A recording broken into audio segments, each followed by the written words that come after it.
For whatever reason, California was the cultural center of the United States for the late 80s and early 90s. Everything had strange neon colors, references to surfing, and a laid-back attitude. California had the most beautiful people, the most radical lifestyle, and everywhere else just had bad weather. How else do you explain Saved by the Bell being relocated from Indianapolis to Los Angeles? All Indianapolis had going for it was a racetrack and David Letterman. LA was obviously the most tubular choice. Man. Alright, if I keep going like that, my tongue is going to claw its way out of my mouth. I'm here to talk about California Games, an epic...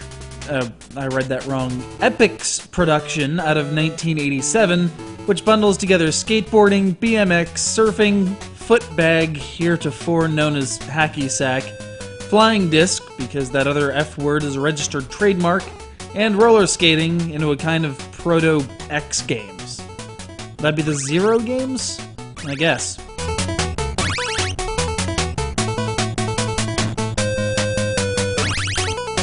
Anyway, playing either the whole half-dozen events or just one at a time, up to 4 players, sponsored by real-life companies up to and including Milton Bradley, compete for points, trophies, and, well, that's about it.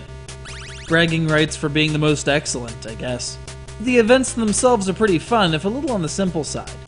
Skateboarding's a basic half-pipe with variable point values depending on how well your tricks are timed. Granted, trick here means hit and hold the A button for a set length of time. BMX and skating reward distance and tricks, though 3 wipeouts, or a severe concussion in the case of the cycling event, put you out for the count. Hacky sack gives you a timer, a dude, a sack, and a number of tricks to perform for bonus points, as well as a seagull overhead if you get distracted and decide you need a target. The flying disc event gives you a golf-like speed and angle gauge. The closer to the green you hit on each side of your throw, the longer you'll go, racking up points, and a bonus if your teammate downfield catches the thing. Surfing is a bit more complex as it requires gaining speed by cutting up and down the wave, and occasionally flexing the curl, or some terminology. I can never wrap my Pennsylvanian head around it. Anyway, you ride this wave over the top and back down and receive a judge's score at the end of the event, the only one that does that.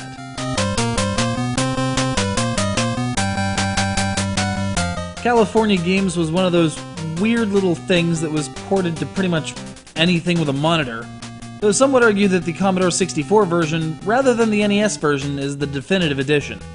It's an argument that's been raging for some time, but to me the NES will always reign supreme. The graphics are pretty impressive for a 1987 game, and the music, well, there's Californian, and then there's how close can we get to Wipeout without provoking a lawsuit? This game toes that latter line.